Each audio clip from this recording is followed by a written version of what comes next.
probably like, Dane, why is the truck up on stands again? I have a really good reason for that. So first off, I still have not fixed that. Good news about that is I bought a new one, except they sent me 5. So if one breaks again, we're good. There's 4 in there. I put the other one somewhere else. Also, I've been racing the living crap out of this thing. I've raced this thing the last 5 weekends, some roll racing and some dig racing. And I want to go over like pretty much everything. I usually jack this thing up, I don't know, maybe every like month or so and go over it. But the fact that I'm racing this thing so hard now, I just want to go through the whole entire truck now. Last weekend, I want to say last weekend, we had a couple issues with the truck. So I pulled the spark plugs out, the wires off, and a couple other things. So we're going to put new plugs in it, make sure the wires are good, try to put a tighter belt on it because I might be having a little bit of slip. So I saw online and from this car that we recently just did that you should be able to crank the engine over by turning the pulley on the blower, and that's not the case. It literally just spins super easy. So I think I might gain about 2 more pounds of boost. But like I said, the last couple weekends I took this truck out and raced it, and here's some clips right here.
Now that it's jacked up, you're probably like, okay, well, what's he doing now? So we actually have a mini cash days. The people that we've been racing with, we have like this little group chat, and they're like, do you want to put a cheap slow car cash days together? Now, I'm not going to tell you guys what this truck traps in the 8th mile. The mile per hour is about 20-ish mile an hour faster than the time it's actually running, but I can't get this thing to hook. And there's reasons for it, okay? There's couple reasons. Main reason is I have some like 3-year-old Super Street Mickey Thompson radials on it. They just don't work for the setup. My front suspension needs to be adjusted. I need to do a few things to that, and I blew out my rear shocks. They're completely blown out and bent. Now I tried to look online and get some shocks for the rear of the truck, but the length is not normal for some reason, and I can't just get off the shelf shocks. I have to have them custom made. Problem with that is I already ordered a whole new rear suspension kit for this truck. So I'm like, I don't want to spend money on custom shocks just to change all that out, right? That seems pretty dumb. So we actually picked up 300 pounds of sand. And what I'm going to do is I'm going to put the sand individually in trash bags. That way we don't have any issue with sand leaking through, because obviously you don't want to have sand leak on the prep. If you guys remember from the last video, that's what we did with Connor to make it do a wheelie. So That was with no prep on the street. These lanes are going to be pretty well prepped. So in the beginning, probably the first 30 feet or so, probably 30 feet is going to be pretty good. So I think the sand will help. I'm going to pull a little bit of power from it, do a couple other things. But yeah, so we got to get this truck dialed in because this little cash days is tomorrow night. So it's cheap. We're all just throwing 20 bucks in just to make it fun. It's like you're kind of just like, you don't really care if you win because it's 200 bucks, 240 bucks. But if you, it gives you a little bit more drive to win, right? My thing is if this truck hooks up too well and it actually makes a good A to B pass, I'm going to get knocked out because it's a 7.0 and slower class. So that being said, let's hop on a few things to get done to this truck to get it ready for this race. Also, I just want to go over a few things on the truck as well. Like just, this is all from just street driving it, but like I said, the belt, maybe make sure these are all tight, stuff like that. And then we're actually gonna data log it and make sure the tune looks pretty good. Don't mind that. That's for an up and coming project and video that you guys will like. For anyone that hasn't seen the interior of this truck, people think it's fully gutted. It's not. It is gutted, but it has full sound deadening, full thick carpet. Like, I didn't fully gut this. It's not as light as everybody thinks. But the reason why I went with the fiberglass dash in this truck is because it just looks light years better than the factory dash. That is the only reason, because I couldn't find an uncracked dash. That's why I went with that. It wasn't for weight purposes. I like this wheel. I like the column. The seats, these things aren't necessary life. I really want to save weight on the seats. I would. People think that this truck is super light. That's what happens when you put tools on stuff. I actually found out recently how heavy these wheels and tires are. So these Jeg Star wheels, these things are 26 pounds a piece. That is insane, considering the fact that a nice weld is, I don't know, 13 to 16 pounds. And like a Bellic is like 9 pounds. A bead lock is like 13 pounds. Bead lock is half the weight as these wheels. The front's the same. And then I do have a set of slicks up there. We're not going to run slicks for that purpose, but if you put a weld bead lock on this with a slick, it's like 25 pounds lighter per wheel, which means I'll knock off 50 pounds of rotating mass. So one of my big things is doing some suspension this winter and maybe trying to acquire some nicer, lighter wheels for this truck, because it would make a big difference. So, but yeah, let's get into, well, not me, let's get into tackling all these little stuff. As you guys can see, I already got the plugs and everything out, like I said. So I'm going to read them, regap them, put them back in, do a few things. We are not going to make any test hits. I just don't have time. This is tomorrow night, and it's like probably 11:30 p.m. Friday night. So I'm just going to try to get this thing back together and make sure it's good. It was running fine. I just like to do a little preventatory maintenance, and that's pretty much it. So let me wrap this stuff up, and let's see how this thing runs. Getting prepped. Got bags of sand. So the goal here is to slow it down, but to speed it up. So we're spinning the whole time. So it will speed it up, but the weight's gonna slow it down. So we'll slow down a mile per hour, but the time will get better. And since this is the 7.0 and slower cash days, I would rather hook up and make A to B passes at a slower speed than to spin the whole time and play catch up. So we're gonna leave 2 bags in here. Well, we have, I don't know, probably 220 pounds of sand with us. So Enough. We're gonna see how it goes. We got about an hour until we start racing. Rob's riding down. It's gonna be a good time. I think we're gonna get knocked out first round, but Optimistic. $20 buy-in back in, so at least I'll get to make 2 passes. There's some very consistent stuff. That's the thing that I don't really care. It's $20 buy-in. It's gonna be fun, but there's very consistent cars, so that's gonna be the killer. It's not about being fast in the slow cash day. It's about being consistent. And these cars are very consistent. Pack this thing up, and we're gonna head down there. Let's get it.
All right, we're back. We're done racing. Rob's on his way home. I cleaned up the shop a little bit real quick, just mopped up some stuff before I brought the truck in. But this thing did killer tonight. So, first round, we got second draw, left lane, and I was like, cool, no big deal. Left lane's a little bit but someone's gonna make a pass before me. Wrong. First race was an all-wheel drive car. All-wheel drive has to naturally have left lane, and they can't be in the prep. So no one's leaving a pass for me. I draw Mark, whose car does like A to B every time. I'm like, great. I'm getting knocked out first round, but it's cool because we got first round buyback. We get out there. As you guys can see, we make that race, and I get him by a fender. Now, we get back. Everyone's like, oh, dude, close one. It was real close. Good luck. Next race, buyback, blah, blah. I'm like, what? So I pull in, and Rob's like, yeah, dude, didn't you win? I'm like, yeah, I had like a fender. It's stayed a fender the whole entire race. And this car's fast, but he was right there. I could see him. So I walk over to Mark, and Mark's like, dude, he's like, you're right next to me, like just ahead of me, and like you just were slowly pulling and pulling. I'm like, they said you won. He's like, no. He's like, dude, you were in front of me the whole time. There's no way. It's like, no, they said you won. Long story short, the guy at the end was watching the wrong video. He's watched the first race, accidentally called it, but everybody had a big tiff down below. It was a big old deal. Luckily, we saw the videos. Mark said he won. Anyway, I felt bad because they told Mark he won, but then it got overturned because he didn't win. I bought Mark back in for round 2 because I was like, dude, he's a good contender. He's got to race in these races. Round 2, I draw a supercharged automatic vet. This thing is rowdy. Now, everything is 7.0s and slower, but some of these cars mile an hour back half very hard. We race, and I pull out on him, and I hear him coming up, and he's coming up fast, and I just see him slowly creeping by the side of my truck, and luckily we crossed the 8th. Next race out, I raced Caleb's white S10. Now, I've raced him a few times. I know his brother, he's local, and he drove like an hour and a half down there. That truck is fast, and I got the win on him, but he's getting closer and closer each time. Then we go to race, full bolt on and tune X5M.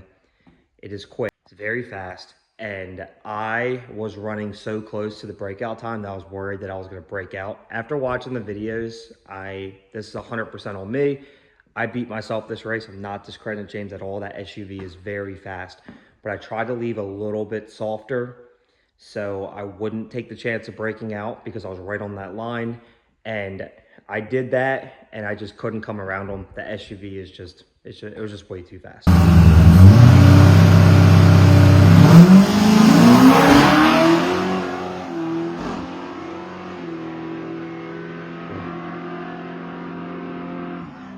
James and I are currently 2-1. So the first time I raced him, he beat me. The second time I raced him, I beat him. It was a tie, and then he took the W for cash days. So I can't discredit James. That SUV is so fast, and I thought personally, if I would have left hard, it would have been a really good race. It would have been a driver's race because he spins really bad. He's all-wheel drive, no prep, no tire, street tires, hard tire, and it's very fast. And he spins all 4 off the line very hard.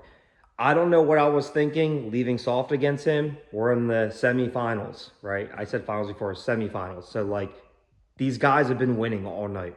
Don't know what I was thinking, but yeah, James and I are 2-1. I'm gonna try to be like, dude, let's go 2-2. I don't know if it's gonna happen. The SUV is fast. So huge shout out to him. That was a great race. Every race I had was won by a fender, which is insane. They were all really good races. The vet was the craziest race that I had all night because we were right next to each other. Every race we had to have go to the finish line footage of the video because no one could tell that's how close each race was. Then you had the F-150, which is fast. Him and I are 1-1. He beat me one race. I beat him one race. We got to run it back at some point for the tiebreaker. That truck's also very fast. That's an NA truck, but it makes an A to B pass every single time. And he raced the X5M, and the X5M got him. So James took the cash for the cash days home, killed it, won the event. The event was insane. It was awesome. It's probably one of the best events I ever had. Everybody got along. There was one little issue it was an outside issue. We're not going to talk about it, but that got sorted, and for the rest of the event, it was awesome. Now the truck, everyone's like, that truck, it's blown, it's supercharged, it should be faster. Guys, I'm on 6 pounds of boost. I'm barely making more horsepower than what this engine makes NA. I mean, this blower robs 75 horsepower. So I'm probably making about 50 to 60 wheel horsepower more than what the truck did NA. So yeah, it's rowdy, but it's not like super rowdy. You guys saw I added 300 pounds of sand in the back. We adjusted some stuff, and we pulled a little bit of power out of it to get that time on the street. I don't mind telling my times because it's only going to get faster. It was a 7.0 and slower class. Everyone knows you're the 7.0 or slower. You had to put draggies in your car. If you popped out, you knew. Very impressed with the truck. It went faster every single pass. I did at one point cut like a 161 60 foot, which was insane. But all in all, I'm extremely happy with how this truck has been performing the last 5 or 6 weeks. With all that being said, I think we are done racing this for the year.